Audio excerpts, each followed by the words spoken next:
content pour noter qu'après une décision qui finit de prendre, une mesure sanitaire qui finit d'adopter, la situation finit bien améliorée. Et là, je suis content de souligner qu'il finit de prendre une décision réfléchie et courageuse. Et le Premier ministre finit assuré qu'il prend une décision à temps. Et finit aussi la rigueur et discipline qui finit démontrée par la population. Et cela finit pour ce fruit. Et finit permettre nous de surmonter la crise COVID-19. Pour rappel, qu'il nous finit suivre une consigne du ministère de la Santé et que nous élaborons un protocole sanitaire à suivre dans nos écoles.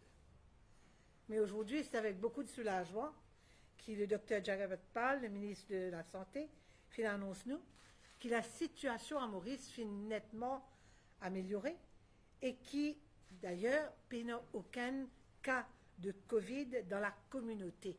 C'est-à-dire, non, 2 personnes, je crois, qui peuvent faire ce traité, mais il n'y a aucune personne qui finit gagner dans la communauté.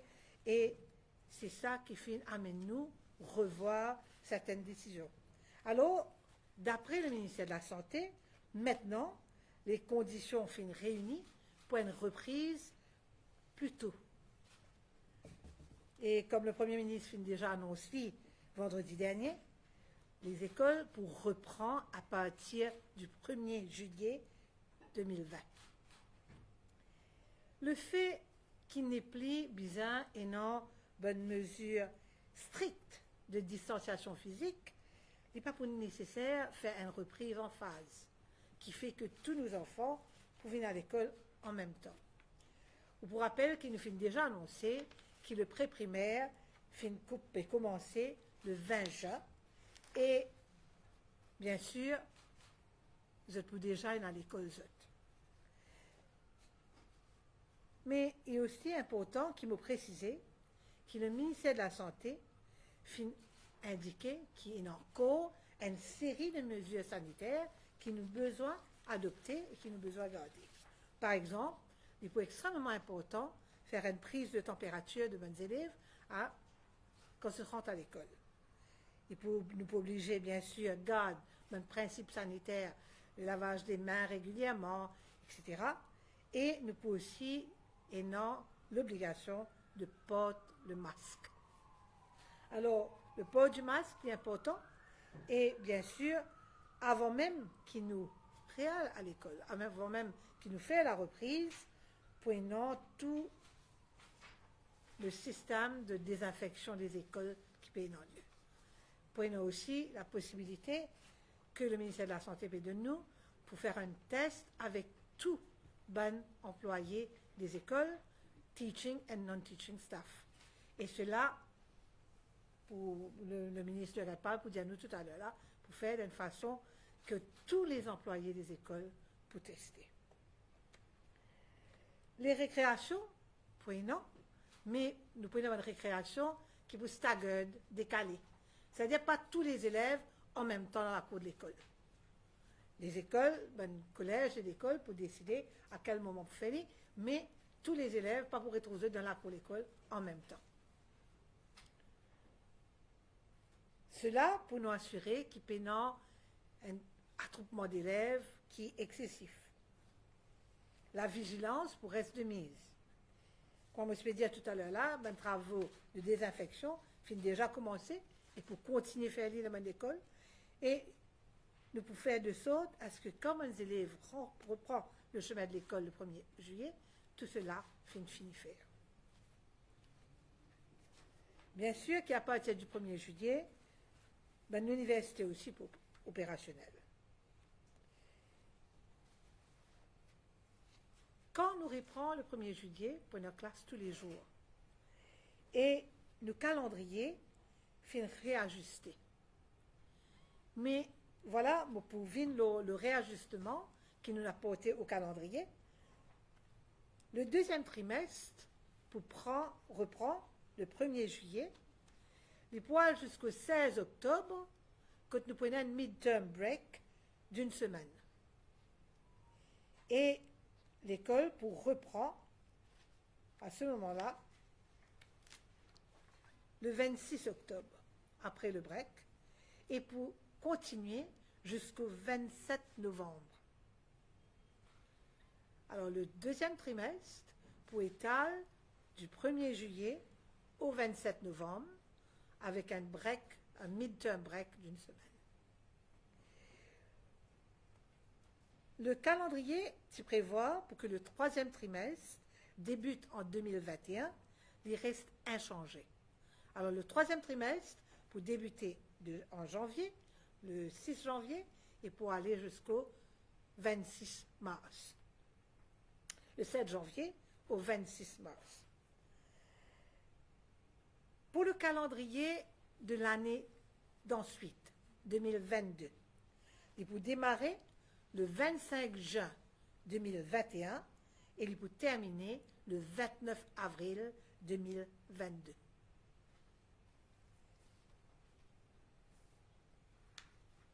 Et toutes les admissions pour faire à la fin de juin 2021.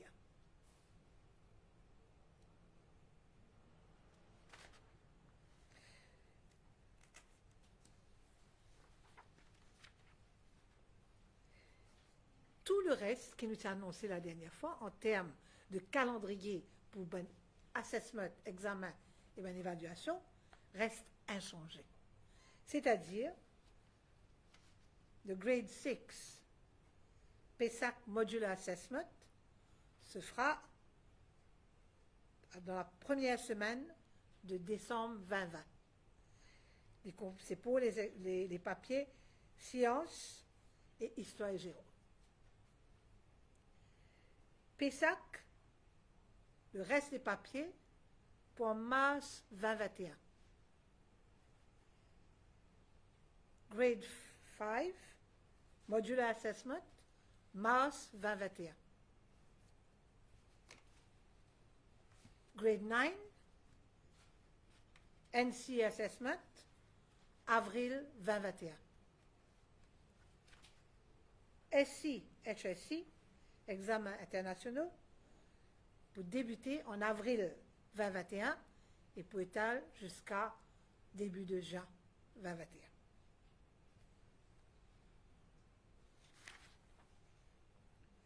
Bien sûr, au tertiaire, à partir du 1er juillet, tout est ouvert et ben là, tu déjà le travail online et vous continuez votre propre calendrier. Avec ce nouveau plan-là, nous devons suivre strictement une consigne du ministère de la Santé. Et le calendrier présent assure la continuité de l'apprentissage de nos enfants dans les meilleures conditions. Il est important qu'il nous explique quelque chose. Mes enfants finissent à l'école au début de l'année et finissent à l'école pendant 41 jours. Après quoi, finissent le COVID break, comment nous dire. Et quand je reprends l'école, il est important qu'il nous donne le temps de reconnecter avec l'école, avec les enseignants, et nous assurer qu'il y a une remise à niveau et qu'ils sont tout prêts pour continuer cet apprentissage dans les meilleures conditions. Nous venons avec un calendrier étalé avec le troisième trimestre qui continue au début de l'année prochaine pour permettre à ce que chaque enfant mauricien gagne le temps, complète ce programme scolaire, ce programme d'études dans les meilleures conditions. Sans rush. Parce qu'un enfant, ce n'est pas un robot. Un enfant, quand il est coupé de l'école, ou permettre de revenir de l'école, maintenant vous avez donné le temps pour être capable de faire cette étude dans les meilleures conditions. La réforme éducative met beaucoup d'emphase sur l'acquis de l'enfant, sur les compétences que les enfants ont besoin de développer. Et cela, nous sommes capables de faire quand l'enfant est capable de faire ce programme d'études en toute sérénité. Et le programme, le calendrier scolaire, fait de sorte à ce que les enfants, les élèves qui viennent à l'école, soient capables de compléter le programme d'études dans les meilleures conditions. Les mots aussi qui m'ont souligné qu'à partir d'aujourd'hui jusqu'au 30 juin, prenez un break dans le online teaching pour le secondaire. Et là, on voudrait remercier tout bon enseignant, encore une fois, pour le dévouement et l'effort qu'ils ont fait montrer pour assurer que les élèves restent connectés à l'éducation. Nous toujours dit, nous tenons deux buts principaux. Premièrement, la sécurité de nos enfants et deuxièmement, la continuité pédagogique. Le break dans l'école, les enfants pas finir l'école, c'est pour la santé de ces enfants-là. Et les online courses, c'était pour assurer une continuité pédagogique que nous essayons de faire autant que possible.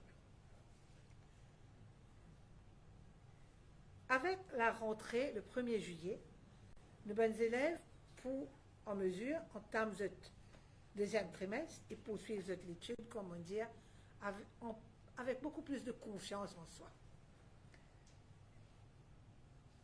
Il ne faut pas oublier qu'ils vont vous reconnecter avec l'environnement scolaire, comme on dit tout à l'heure, avec près de plus de 3 mois.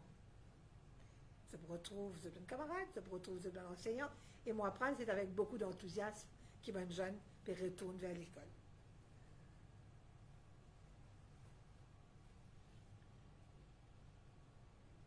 Monsieur Pédiao, il est important qu'il nous donne le temps. Alors, les premières semaines après la rentrée, les besoins qui nous permettent, nos enfants, développent confiance en eux-mêmes et qui assurent qu'ils sont à l'aise de reprendre cette étude avec l'aide de ce bon enseignant et d'être capable de préparer pour une évaluation à venir. Bien sûr, comme on me disait tout à l'heure là, après qu'il nous reprend l'école, nous avons besoin de suivre une consigne du ministère de la Santé et nous pouvons assurer aussi que quand je reprends l'école, toutes bonnes conditions sanitaires qui besoin et non à l'école respectées. Prenant le port du masque, mais il faut bien souligner que le port du masque, c'est que pour les élèves du primaire et du secondaire, pas pour le pré-primaire. Ça, il est important qu'il me souligne. Et bien sûr, nous espérons qu'avec le nouveau calendrier, avec un nouveau plan d'évaluation, le calendrier des assessments, les élèves pour capables arrivent complètent l'étude, le programme d'études et faire face aux examens corrects avec beaucoup plus de sérénité et beaucoup plus de confiance en soi. Bon, pour arrêter là même, avant qu'il me passe à la session de questions, je suis content de passer la parole à mon collègue, le docteur Jared Pal, du ministère de la Santé, qui peut donner nous ce point de vue sur l'évolution de COVID-19 à Maurice, qui pousse nous à revoir nos bonnes dates de School Resumption. Merci. Bonjour à tous. Alors, comme annoncé par le Premier ministre vendredi dernier, il nous dit qu'à partir d'aujourd'hui, nous déjà passons à une autre étape. C'est-à-dire, nous déjà commençons par une étape de déconfinement presque total. Qui fait nous arrive à cette décision-là, il est clair qu'aujourd'hui, il y a plus de 50 jours qui n'ont pas fini de détecter aucun cas dans la communauté. Si aujourd'hui nous avons 2 cas, c'est bien 2 cas importés qui viennent en quarantaine, qui ont fini de détecter eux, et en ce moment, ils sont en traitement et ils sont en bonne santé. Depuis les débuts, c'est-à-dire depuis le mois de mai, quand le procès de déconfinement finit de commencer, il passe par une étape. Au début, je te connais comment nous progresser doucement, doucement. Et là, maintenant, une dernière activité qui partit encore reprend, c'est une activité de l'école scolaire. À ce terme, il arrive, vu que la situation, comment elle y était à Maurice, pour les enfants qui ont commencé d'un très bas âge et puis jusqu'à l'université, pour tout ça là, nous finissons plusieurs choses. Première chose, nous étions dans un pays que le Covid est bien propagé, qui quantité il fin affecté les enfants qui sont à l'école, les enfants qui sont à l'université. Deuxième, nous étions aussi un rapport international, l'OMS y compris, qui lui dit la santé des enfants en relation avec Covid. Et troisième aussi, nous aussi dans nos pays, nous gagnons tant de cas, et que ça ben cas là aussi nous guetter qui l'évolution des enfants fin faire. Ne pas oublier que dans nos pays ici, nous gagnons des enfants de très bas âge, 4 mois, et nous fin gagnons des enfants jusqu'à 20 ans, nous fin guetter comment sa situation là fin évoluer parmi les enfants et la maladie. Basé sur tout ça là, nous avons décidé que maintenant, avec certaines précautions, alors l'école, les enfants sont capables de commencer d'abord à sortir. Deuxième, nous sommes assis à les parents qui, quand même, quand on envoie aux enfants à l'école, c'est les parents qui ont confiance, qui à l'école, les enfants-là, les bien. Tout ça là, nous prend en considération pour dire que maintenant, comme le ministre a annoncé, qu'il est capable de faire l'ouverture à l'école. C'est tout à fait normal. Même question, quelques semaines de cela, nous ne sommes pas capables de prendre une décision là pour ce qui nous peut prendre à ce là. Les demandent encore de réflexion, les demandent encore d'observation pour nous connaître qui manière nous pouvons procéder. Parce que ben étape qui nous a commencé, ben étape de déconfinement, les petits besoins passent par tout ça, ben étape là. Veut dire d'abord comment se fait du monde dans le travail, comment se fait du monde circuler. Et en parallèle de ça, nous pouvons faire nous ben screening. Veut dire nous pouvons faire nous ben dépistage, malgré qu'il nous laisse le déconfinement progresser, parce que le dépistage, c'est pour apporter nous, est-ce que nous recommence à ben cas, parce qu'il commence à connaître dans un certain pays, comment il commence par une étape de déconfinement, nous commence à trouver un cas augmenté. Alors, il y a une question qui, certaines ne sont pas capables de répondre. Qui, à ce là, les permettent nous répondre à cette question-là pour dire, oui, basé sur tout ce qu'il nous fait, le déconfinement, tout ça, ben affaires-là, nous sommes capables de procéder par cette étape. Veut dire, nous avons dit une activité scolaire, c'est la dernière étape que nous tenons pour faire pour nous capables d'avancer maintenant. Avant de ça, lui aussi, me faire ressortir que tout les professeurs, tout les staff, teaching, non-teaching staff, nous pouvons faire un dépistage avec eux. Déjà, le ministère de la Santé, avec la collaboration du ministère de l'Éducation, nous fait un travail, un calendrier qui nous assurer tout les staffing l'école, qui nous peut faire ce dépistage bien avant la rentrée. Là, nous sommes capables de nous une tentative date. Ça est pour vendredi, pour quelques jours, il peut étaler, parce qu'il y a des milliers de staff. Ce qui fait moi, il y a plus de 15 000 staff qui nous besoin de faire pour faire ce dépistage-là. Aussi à noter qu'il nous a déjà fini de faire un dépistage pour les enfants, pour les professeurs pré-primaires. Ne pas oublier qu'il nous a déjà commencé. Ben pré-primaire, tu fais ce dépistage avant de commencer cette activité. Alors, pour l'école primaire et secondaire aussi, nous devons faire un dépistage. Maintenant, vient le précaution qui apprendre. Nous tous connaissons les enfants de l'école, comment la classe était, qui ben disposition pour faire. Tout ça là, nous mettons une disposition qui est pratique, qui est rassurant, qui un parent connaît quand il peut avoir ses enfants à l'école, il ne faudrait pas qu'il y ait une frayeur de parents là. Et ni les connaît ces enfants quand ils à l'école, les enfants là aussi sécurisés, les enfants là aussi liés en sécurité. Alors certaines dépistages nous pouvons continuer à faire, c'est-à-dire certaines précautions comme port du masque, température, sanitizing, tout ça là nous pouvons continuer à faire. Et même nous là aussi il y a les bons qui nous font ressortir. Si un parent les trouve ces enfants ayant symptômes, ils préfèrent garder ces enfants là à la case, même là nous dans une saison hivernale côté dans la grippe. Les préférables, les gardes des enfants à la case, parce que les pour rassurant pour tout le monde. Pour le personnel enseignant, qui les connaît, les pas un enfant qui est malade, il vient d'école parce qu'il a la grippe hivernale aussi les propager. Deuxième, les pour rassurant pour les autres enfants et les parents des autres, ça aussi les pour rassurant. Alors, certaines mesures qui parents aussi bien connaissent, bien prend pour qui, quand nous perdons l'école, nous connaissons nos enfants les safe. Les enfants là, les safe. Alors, nous procédons dans la direction là, comme ça, les clairs qui nous l'école, la rentrée pour passer dans de bonnes conditions et bien sûr, nous sommes capables de monitorer aussi la situation. Voilà un peu en général ce qui nous mène pour dire la santé, surtout la santé des enfants et comment la reprise bien recommencer. Maintenant, si jamais il y a des questions, on peut assister.